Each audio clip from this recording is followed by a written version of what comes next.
Lena Richter sat at her small desk in her student apartment in Munich, staring at her laptop screen while the November rain pelted against the windows outside.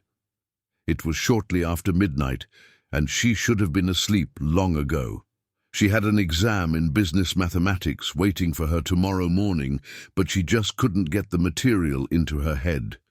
Instead, she had opened Instagram half an hour ago just to take a quick break, as she told herself. Just a 5-minute break. That had now turned into 30. At 19, Lena was the youngest member of her study group at Ludwig Maximilian University.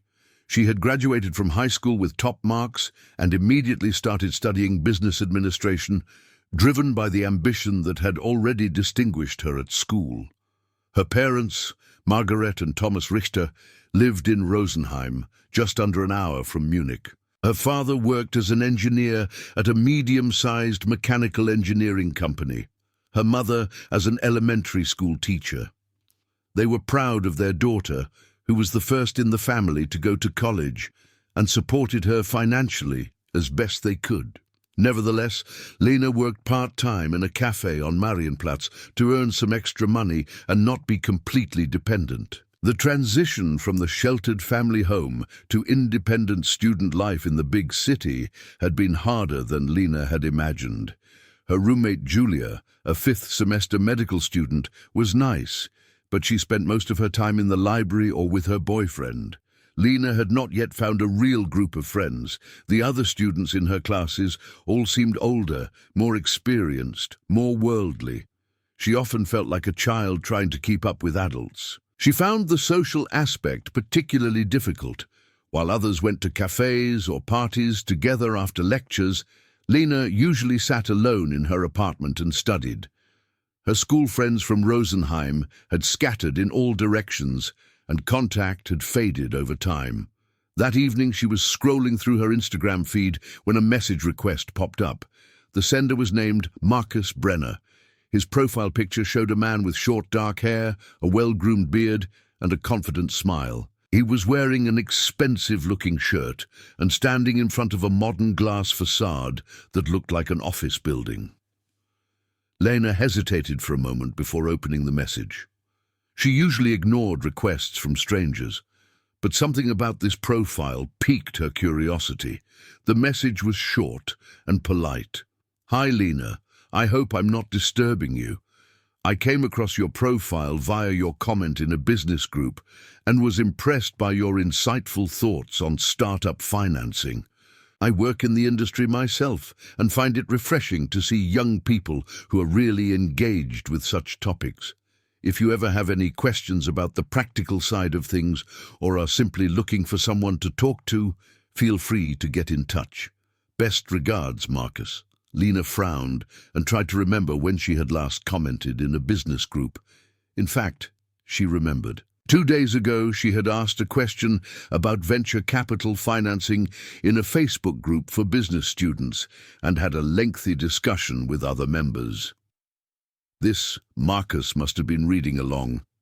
She clicked on his profile to find out more. Marcus Brenner appeared to be 41 years old, according to his bio. He lived in Hamburg and described himself as a management consultant specializing in digital transformation and startup development. His posts showed a life that Lena found fascinating and at the same time unattainably distant. Photos of business trips to Berlin, Frankfurt, and even Dubai. Pictures of elegant restaurants, conferences with important-looking people, screenshots of articles about economic trends that he commented on.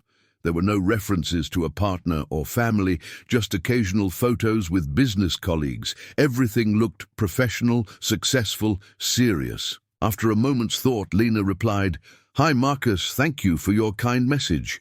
Yes, I'm studying business administration and I'm very interested in startups and corporate finance. It's not so easy to gain practical insights during your studies. I'd love to hear more about your work." The reply came faster than she had expected. Just 5 minutes later, her screen lit up. Marcus wrote in detail about his work as a consultant, told her about various projects in which he had helped startups to grow, and asked Lena questions about her studies. He seemed genuinely interested and took her seriously, which Lena appreciated. No one in her everyday life was really interested in her academic ambitions. Her parents were happy about her good grades, but they didn't really understand what she was learning. Her roommate was busy with her own medical studies, and her fellow students mostly treated her like a naive child. The conversation lasted well past 1 in the morning. They talked about economic theories, the differences between university knowledge and practical experience, and Lena's plans for the future. Marcus talked about his own studies 20 years ago, about mistakes he had made and lessons he had learned. He was eloquent, funny, and at the same time modest. He didn't brag about his success, but asked intelligent questions and listened. For Lena, this was a completely new experience. Here was someone who treated her as an equal conversation partner, not as an inexperienced girl. When she finally went to bed, it was almost 2 o'clock. She had completely forgotten about the exam the next morning. Her head was full of thoughts about her conversation with Marcus. She felt flattered, inspired, a little excited. For the first time in weeks, she had felt truly understood. The next day, the exam went so-so. Lena was tired and unfocused. Several tasks that she should have been able to solve caused her difficulties. When she got home, a new message from Marcus was already waiting for her. He asked how her day had been and jokingly apologized for keeping her up so late. Lena smiled when she read it and immediately began to reply. In the days that followed, an intense exchange developed between the two. They wrote to each other several times a day, short greetings in the morning, longer conversations in the evening. Marcus told her about his everyday life in Hamburg, about meetings with clients, business dinners and conferences. He sent Lena photos of the Elbe, of modern office buildings, of cafes where he worked. Sometimes he also shared articles or studies that might be relevant to Lena's studies. He seemed like a mentor who took the time to help a young student. But it was more than just a professional exchange. Marcus also began to ask more personal questions: how Lena felt in Munich, whether she was homesick, what her relationship with her parents was like. In return, he told her about his own past, how he had settled in Hamburg after graduating because he loved the city, that he had been single for a long time because his career had been his priority, that he sometimes felt he had missed out on something important in life while he was working. This openness touched Lena. She began to talk about her own insecurities, about the loneliness in Munich, about the pressure she put on herself, about her self-doubts as to whether she was good enough for her studies. Marcus always responded with understanding and encouragement. He assured her that it was completely normal to feel overwhelmed at the beginning of her studies, that her thoughts and ideas were intelligent and valuable, that she was an extraordinary young woman. Lena knew that the age difference was significant. 22 years. Marcus was more than twice her age, but in their conversations it didn't feel strange. He never treated her condescendingly, never inappropriately.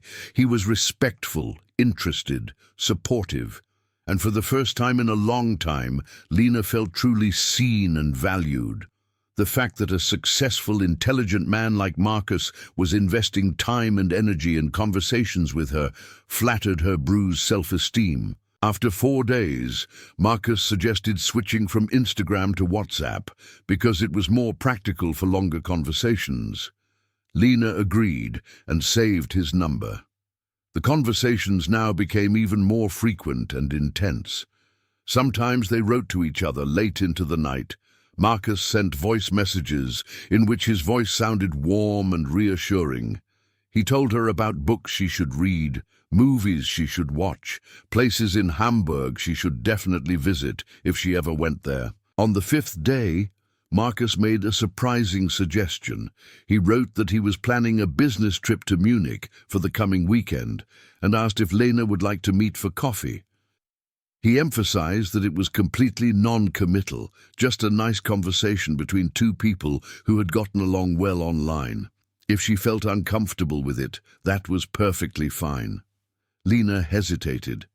Part of her was excited at the idea of meeting Marcus in person. Another part was unsure. She hadn't told her parents or Julia about these conversations, not because she had anything to hide, but because she knew how it would sound. A 19-year-old student meeting a 41-year-old man from the internet. Her mother would immediately worry. Julia would probably think she was naive. But then she thought about how lonely she felt, how much she longed for real human contact, for someone who understood and appreciated her. Marcus had always been respectful and friendly so far. It was just a coffee, in a public place, in broad daylight. What could happen? She replied. That sounds good. I'd love to meet you. When exactly would you be in Munich? Marcus suggested Saturday afternoon at a cafe near the main train station. Lena agreed and immediately started thinking about what to wear. She didn't want to look like a naive student, but she also didn't want to look like she was trying too hard. It was just coffee, she told herself. A friendly meeting. On Friday evening, the day before the planned meeting, Marcus called for the first time. Lena was startled when her cell phone rang and his name appeared on the display. She hadn't expected to hear his voice live. After a moment's hesitation, she answered. His voice was even more pleasant than she had imagined, deep, calm, confident. They talked on the phone for over an hour. Marcus told her about his travel preparations, asked about Lena's week, and made her laugh with anecdotes from his everyday working life. The conversation flowed effortlessly, and when they hung up, Lena felt light and happy. Her anticipation for the meeting the next day was now mixed with nervous excitement. On Saturday morning, Lena woke up early. She had slept poorly. She'd been too excited. Julia had stayed overnight at her boyfriend's place, so Lena had the apartment to herself. She spent an hour trying on different outfits before settling on a pair of simple jeans, a cream-colored sweater, and her favorite boots. Not too fancy, not too casual. She put on a little makeup, more than usual, but not too much. Shortly before noon, she set off for the agreed cafe. It was a cold and grey November day, typical for Munich at this time of year. She took the subway to the main station and walked the rest of the way. Her heart beat faster the closer she got to the cafe. What if Marcus was completely different from what she had imagined? What if she disappointed him? What if the whole meeting turned out to be terribly awkward? She arrived at the cafe 5 minutes early and looked around nervously. Inside it was warm and cozy, filled with the aroma of freshly brewed coffee and baked pastries. People of all ages sat at the tables, tourists with suitcases, business people with laptops, couples engaged in conversation. Lena looked for someone who looked like Marcus in his photos. Then she saw him. He was sitting at a table by the window, looking at his phone and drinking an espresso. When he looked up and saw her, he smiled and waved. Lena took a deep breath and walked over to him. Marcus stood up as she approached and greeted her with a friendly handshake. He was taller than she had imagined, at least 6 feet tall. His dark shirt was immaculately ironed, his shoes polished. He smelled of expensive aftershave. His eyes, which had already seemed attractive in the photos, were even more intense in real life. The conversation started off a little awkwardly, as is often the case with first meetings in person, but they quickly fell back into the familiar rhythm of their online conversations. Marcus ordered cappuccino and cake for both of them and insisted on paying.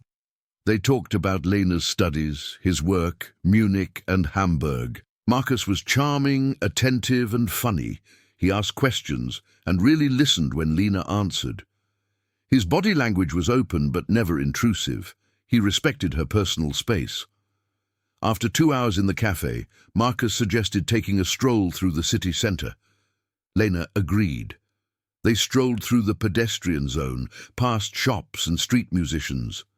Marcus talked about his previous visits to Munich, pointed out places he had been, and made comparisons to Hamburg. The conversation was light and pleasant. Lena felt relaxed, almost as if she were meeting an old friend. Towards evening, they got hungry, and Marcus invited Lena to dinner. They went to an Italian restaurant near Marienplatz. The atmosphere was intimate, with dim lighting and soft music. Over dinner, the conversation became more personal. Marcus talked about failed relationships, loneliness despite professional success, and the feeling that something important was missing in his life. Lena also opened up, talking about her fears, her dreams, her insecurities. It was almost 10 o'clock when they left the restaurant. Marcus accompanied Lena to the subway station. They stopped in front of the entrance. The street was busy. People were rushing by, but for a moment the world around them seemed to blur. Marcus smiled at her. "I had a wonderful day with you," he said quietly. "You are an extraordinary young woman, Lena. I hope we see each other again soon." Lena felt her heart beat faster. She smiled back. "I had a nice day too. Thank you for everything." He hugged her goodbye, a brief, respectful hug. Then he turned and disappeared into the crowd. Lena stood there for a moment before descending the stairs to the subway. On the train home, she replayed the events of the day in her mind. She felt happy, excited, a little confused. Marcus had been everything she had hoped for and more. When she got home, he had already sent her a message. "Did you get home okay? I'm thinking of you." Lena smiled and replied. They texted for a while before she finally fell asleep, her phone next to her on the pillow. What she didn't know was that this day had changed everything, that the events that had now been set in motion would take a turn that no one could have foreseen, that in exactly 7 days she would no longer be lying in this bed, that her parents would be panicking, that the police would be looking for her. But at that moment, in the safety of her little room, Lena had no idea. She just felt happy to have finally found someone who understood her.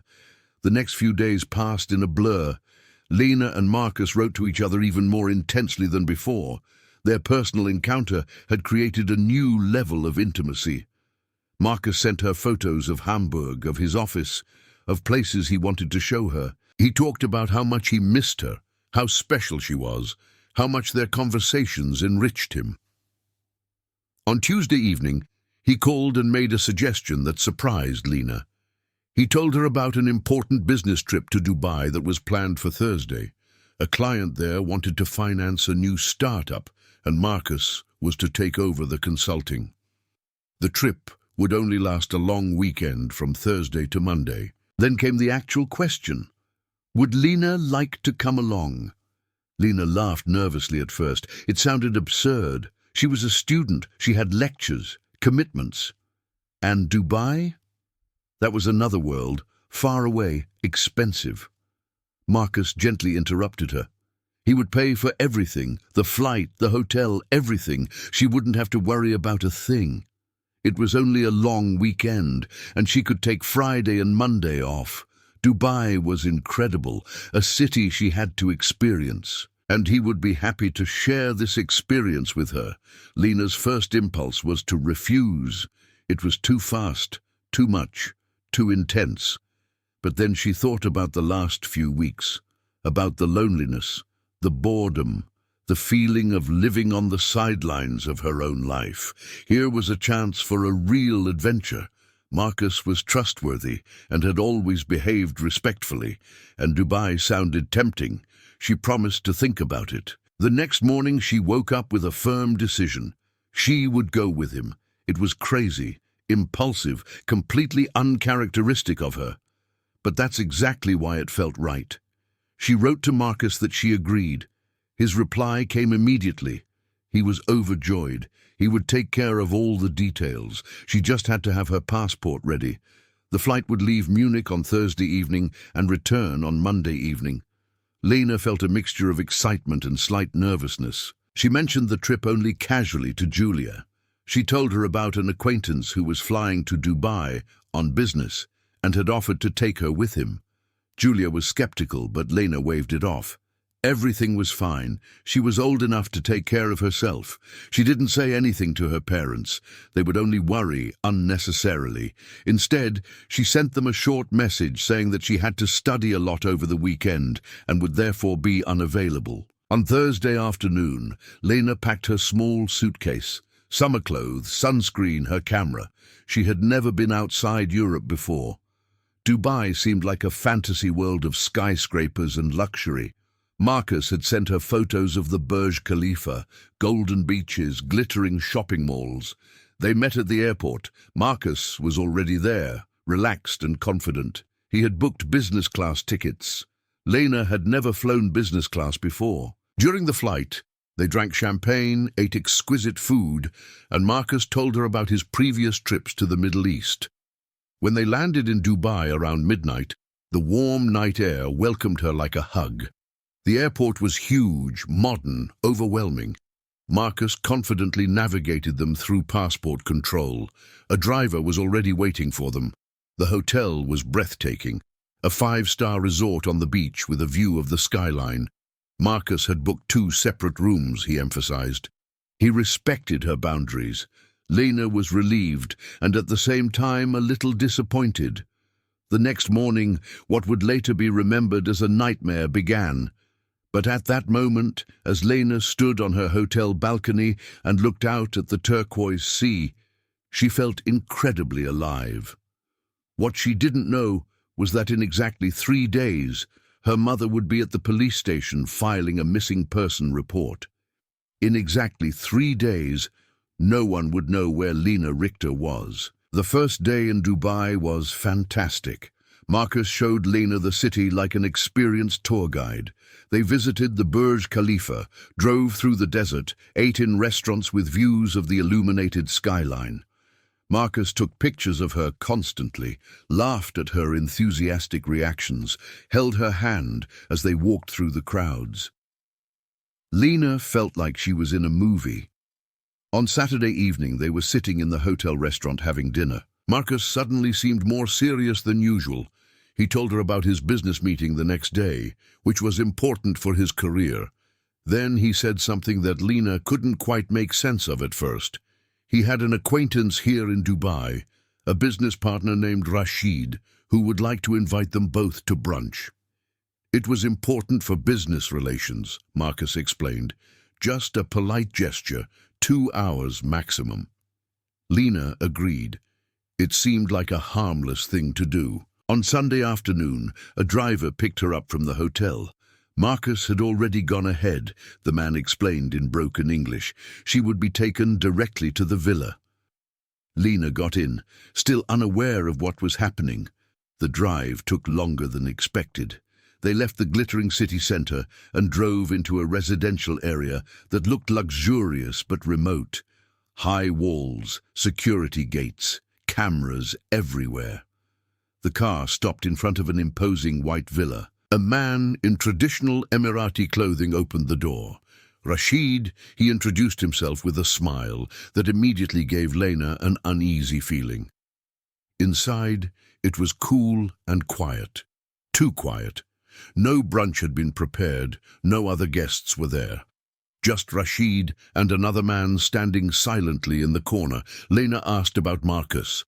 Rashid explained that he would be right there and that she should sit down. He offered her tea. Lena declined, her nervousness growing. After 20 minutes, Marcus still hadn't arrived. Lena reached for her cell phone to text him. At that moment, Rashid took the phone from her hand. Not rudely, but firmly. He smiled. She didn't understand the situation yet, he said in German with a slight accent. There were a few things to discuss. Lena's heart began to race. She stood up, demanded her cell phone back, and wanted to leave. The second man stepped toward the door and blocked her way. Rashid asked her to sit down. His voice was calm, but the friendliness was gone. He explained that Marcus wasn't coming, that there was no business meeting, that this had all been planned from the beginning. Lena felt panic rising. She asked what he wanted and threatened to call the police. Rashid laughed softly. Her passport was at the hotel, he explained. Her cell phone was now with him. No one knew where she was. She hadn't told her parents she was flying to Dubai, had she? Lena froze. How did he know that? Rashid methodically explained the situation. Lena wasn't the first young woman to be lured to Dubai in this way. There was a network that specifically sought out certain profiles. Young, naive women from stable European backgrounds who had no one who would immediately raise the alarm.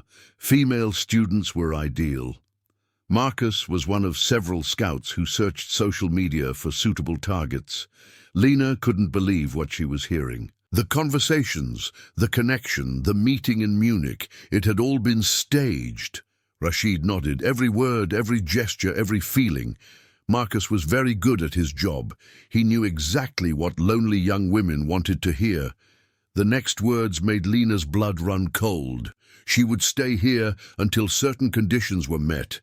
She would work for the network, transfer money, act as a courier. Her German passport and her credibility were valuable. If she didn't cooperate, there would be consequences, not only for her, but also for her family in Rosenheim. Rashid showed her photos on his tablet, pictures of her parents in front of their house, her old school, her roommate Julia. Lena began to cry. This couldn't be real. Rashid remained cold. She had 24 hours to decide, then they would see.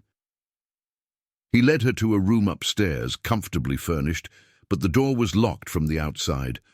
The window had bars. Lena sat on the bed and tried to comprehend what had happened, how naive she had been, how perfectly the trap had been constructed. Outside, the sun was setting over Dubai, and no one in the world knew where she was. The night in the locked room was the longest of Lena's life. She cried until she had no more tears left. Then she just sat there and stared into space. Her mind was working feverishly. She had to find a way out. But how? Without a cell phone, without a passport, in a foreign country whose laws and language she did not know. The next morning, a middle-aged woman brought her breakfast. She spoke no German, only a few words of English. Lena tried to communicate with her to ask for help, but the woman just shook her head silently and disappeared again. The door was immediately locked again. Around noon, Rashid reappeared.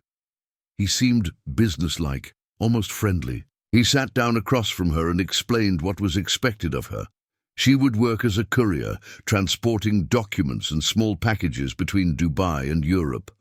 Her German passport would help avoid suspicion. Young German tourists were rarely checked thoroughly. The work was not dangerous, he assured her, just a few trips per month. Lena listened and realized this was her only chance. She had to cooperate, at least on the surface. If she refused or tried to escape, they would never let her go. But if she pretended to play along, she might find an opportunity to escape. She nodded slowly and said she needed time to think. Rashid smiled contentedly. Wise decision. He casually mentioned that her parents had now filed a missing person report. The police were looking for her, but without any concrete leads. Lena had only told Julia about an unspecified weekend trip, and her parents knew nothing. The trail ended in Munich. At that moment, Lena had an idea. She remembered something she had seen in a documentary, kidnapping victims who left discreet clues that later led to their rescue. She asked Rashid for paper and a pen, supposedly to organize her thoughts. He gave her both.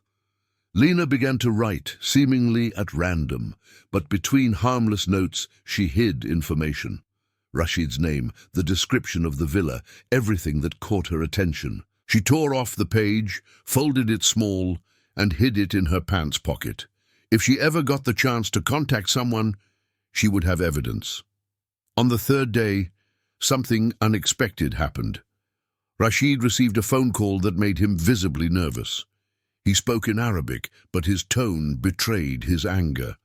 When he hung up, he explained to Lena that there was a problem. Another woman from the network had been arrested in Germany and had begun to testify. The police were on the network's trail. They had to act quickly. Lena's heart skipped a beat. If the police were pursuing the network, there was hope. But Rashid already had new plans. He would get Lena out of Dubai immediately to another country where the authorities were less active. Morocco, perhaps, or Tunisia. The decision had been made. Lena knew that this was her last chance. Once she left Dubai, her trail would go cold for good. She had to act now, no matter how risky it was. As Rashid left the room to organize the trip, Lena noticed something. The woman who brought her food had not closed the door completely. A narrow gap remained open. Lena waited 10 minutes, her heart pounding. Then she quietly got up and opened the door completely. The hallway was empty. She heard voices from the ground floor. Rashid was on the phone. She quietly crept to the stairs. Her only hope was to leave the house unnoticed and find help. She reached the entrance hall. The front door was only a few meters away. Lena ran, threw open the door, and rushed out into the glaring midday heat of Dubai. Shouts rang out behind her. She ran into the street, desperately waving at passing cars. Most of them ignored her. Then a taxi stopped. The driver, an elderly man from Pakistan, immediately saw that something was wrong. Lena stammered in English that she needed help. Police, embassy. The driver hesitated for only a second, then stepped on the gas. In the rearview mirror, Lena saw Rashid fall onto the street, but the taxi was already too far away. 20 minutes later, Lena stood in front of the German embassy in Dubai, trembling, frightened, but free. The officials reacted immediately and alerted the Emirati police. Lena's nightmare was over, but the process of coming to terms with what had happened was only just beginning.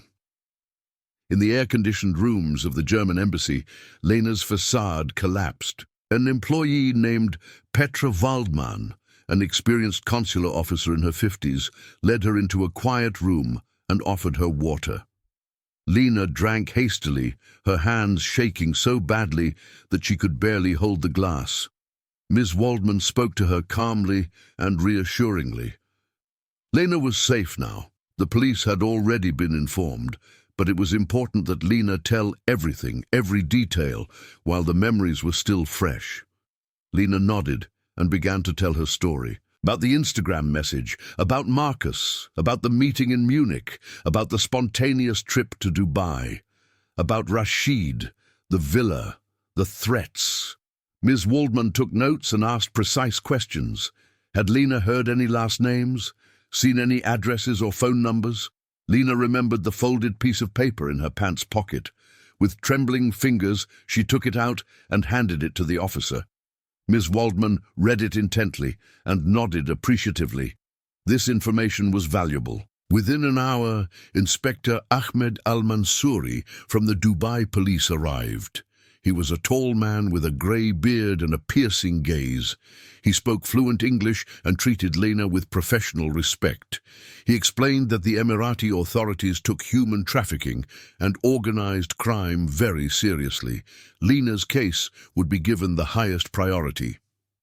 Commissioner Al-Mansouri showed her photos on his tablet. Did she recognize any of these men? Lena immediately pointed to one. It was Rashid. The commissioner nodded with satisfaction. Rashid al-Hashimi was already known to them, a suspect in several cases, but so far they had never had enough evidence. Lena's statement could change that. What Lena didn't know was that at the same time, the German police in Munich were already working on her case. Her parents had raised the alarm after 3 days, without any sign of life. Inspector Stefan Hoffmann from the Bavarian State Criminal Police Office had taken over the investigation. He had searched Lena's laptop and cell phone data and came across her communications with Marcus Brenner. Hoffmann quickly discovered that the name was false. The phone number was registered to a prepaid card that had long since been deactivated, but there were IP addresses, metadata, digital traces. The connection to Dubai was obvious.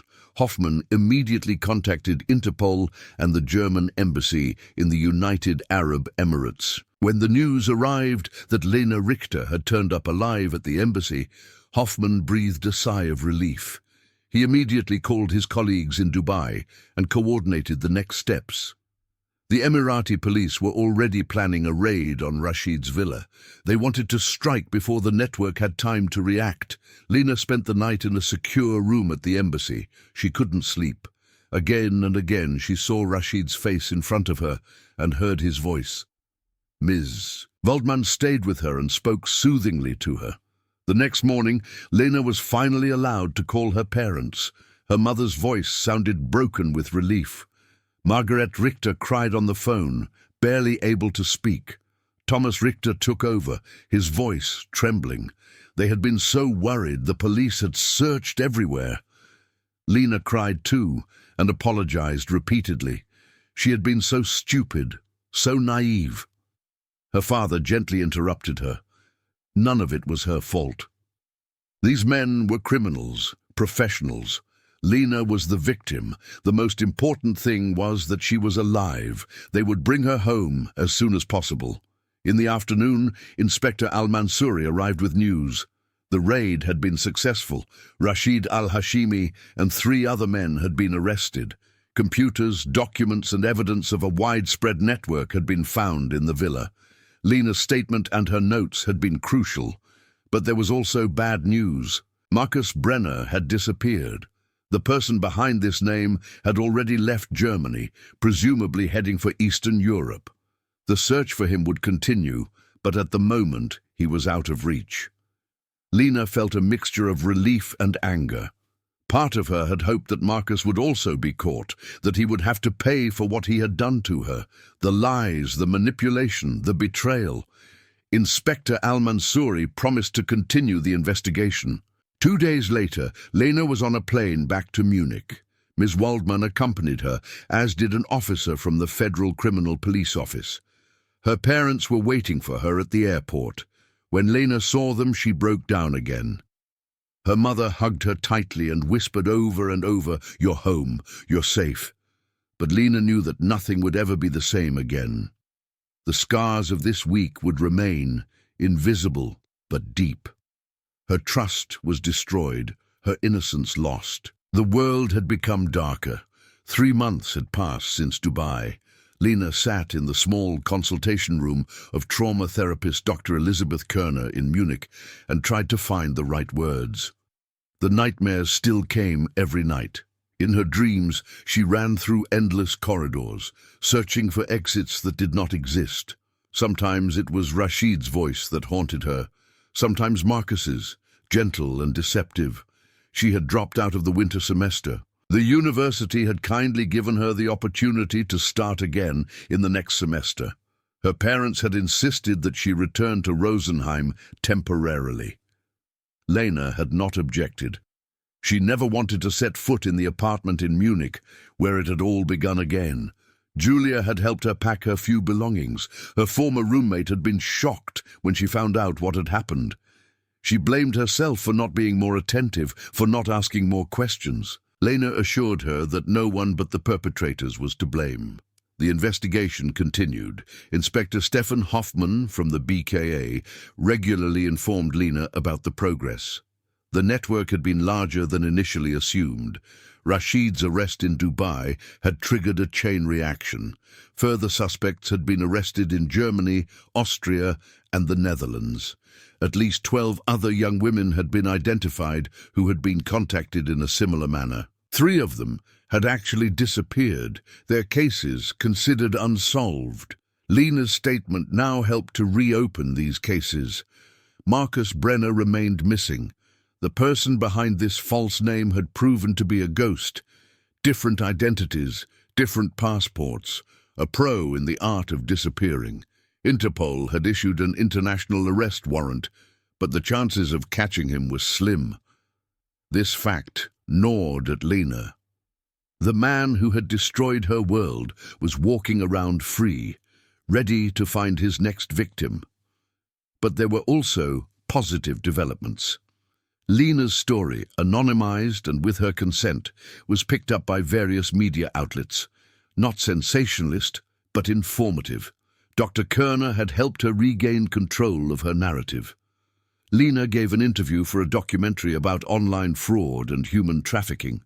Her face was blurred, her voice distorted, but her words were clear. She spoke about the subtle manipulation techniques that Rashid and Marcus had used, how they had exploited her loneliness, targeted her self-esteem, and systematically isolated her.